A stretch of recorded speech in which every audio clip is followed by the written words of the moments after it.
Hi friends, puri Jagannadh స్వామి temple history గురించి ఎవరికి నచ్చినట్టు వాళ్ళు చెప్తున్నారు. కానీ నేను ఫుల్ డీటెయిల్స్ సేకరించి ఈ వీడియో చేస్తున్నాను. పూరి జగన్నాథ్ స్వామి ఆలయంలో శ్రీకృష్ణుడు, బలరాముడు, సుభద్ర వీళ్ళ ముగ్గురు విగ్రహాలు ఉంటాయి. ఈ ఆలయం నిర్మాణం వెనుక, విగ్రహాల ప్రతిష్టాపన వెనుక చాలా స్టోరీస్ ఉన్నాయి.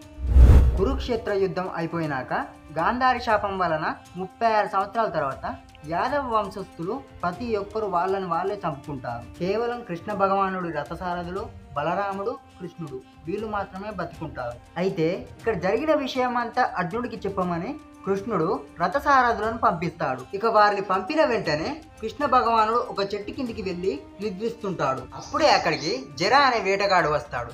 కృష్ణుడు పాదాన్ని చూసి జింక కావచ్చని బాణం వేస్తాడు. ఆ బాణం కృష్ణుడి పాదానికి తగులుతుంది. అప్పుడు జర కృష్ణుడి దగ్గరికి వచ్చి నేను చేసిన పాపానికి నన్ను క్షమించమని, నన్ను చంపమని వేడుకుంటాడు. కానీ కృష్ణుడు దీంట్లో నీ తప్పేం లేదు అని చెప్తాడు. కృష్ణుడు ఇలా ఎందుకు చేశాడంటే అతనికి మానవ శరీరాన్ని వదిలివేయాల్సిన టైం వచ్చింది కాబట్టి. కొద్దిసేపు తరువాత అర్జునుడు కృష్ణుడి దగ్గరికి వచ్చి కృష్ణుడిని అలా చూసేసరికి చాలా బాధపడతాడు. ఇక చేసేదేమీ లేదు, ఇదంతా కృష్ణలీల అనుకొని అంతిమ సంస్కారాలు చేస్తాడు. సో ఇక్కడ కృష్ణుడి శరీరంలో ప్రతి పార్ట్ బూడిదలా మారుతుంది. కేవలం ఒక గుండె మాత్రం కాలిపోదు. ఆ గుండెని చూసి అర్జునుడు ఆశ్చర్యపోతాడు. ఎందుకంటే ఆ గుండె బ్లూ కలర్లో ఉంటుంది.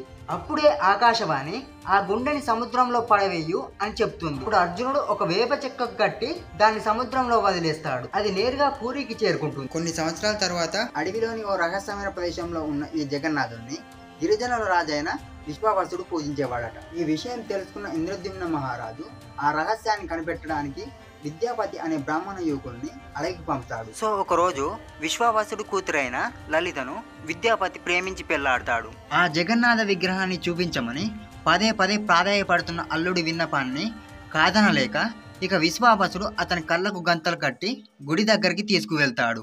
ఇక విద్యాపతి ఆ దారిని తెలుసుకునేందుకు అతను వెళ్లే దారిలో ఆ దారి పొడవునా ఆవాలు చల్లుకుంటూ పోతుంటాడు. కొన్ని రోజులకు అవి మొలకెత్తి దారి స్పష్టంగా కనిపిస్తుంది. సో విద్యాపతి ఈ మొక్కల ద్వారా దారి తెలుస్తుంది కదా అని వెంటనే ఇంద్రద్యుమ్న మహారాజుకి కబురు పెడతాడు.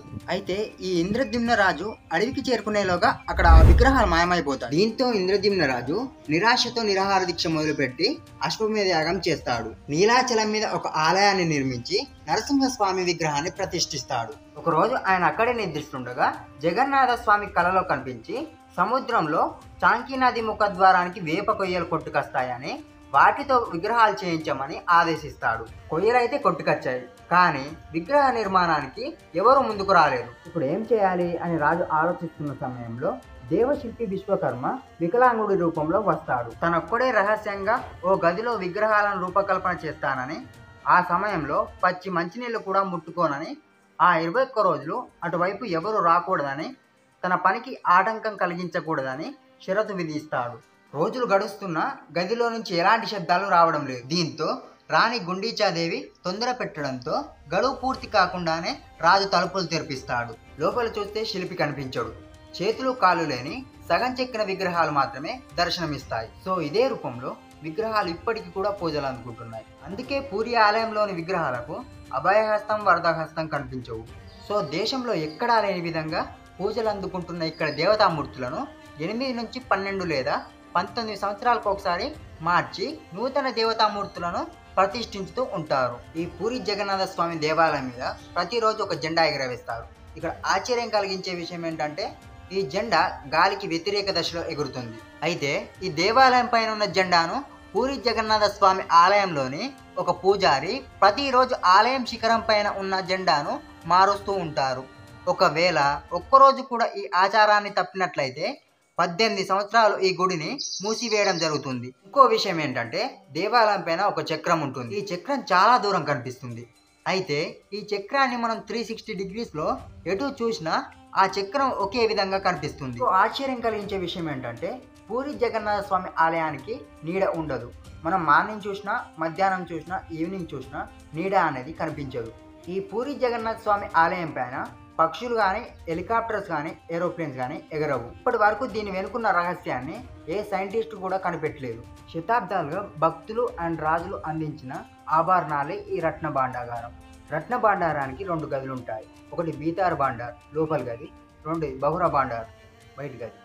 సో ఈ గదులను ముఖ్యమైన ఆచారాలు అండ్ పండుగల సమయంలో దేవతలకు ఆభరణాలు తీసుకురావడానికి బయటి గదిని క్రమం తప్పకుండా తెరుస్తారు.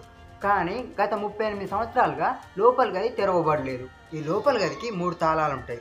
3 తాళాల్లో ఏ ఒక్క తాళం లేకపోయినా కూడా డోర్ ఓపెన్ చేయలేం. దాంట్లో మొదటి తాళం గజపతి మహారాజ్ ఫ్యామిలీ వద్ద ఉంటుంది. ఈ ఫ్యామిలీ పూరి టెంపుల్ని చాలా సంవత్సరాలుగా కాపాడుతూ వస్తున్నారు. రెండవ తాళం చెవి బాండార్ అధికారుల దగ్గర ఉంటుంది.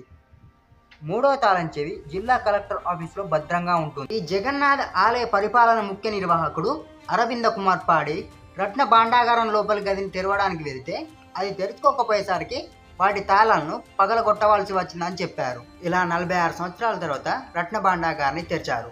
ఆ గది లోపల చాలా విలువైన వస్తువులు దొరికినట్లు చెప్పారు. మా వీడియోస్ మీకు నచ్చినట్లయితే తప్పకుండా లైక్ చేయండి. సబ్స్క్రైబ్ చేసుకోవడం మాత్రం మర్చిపోకండి.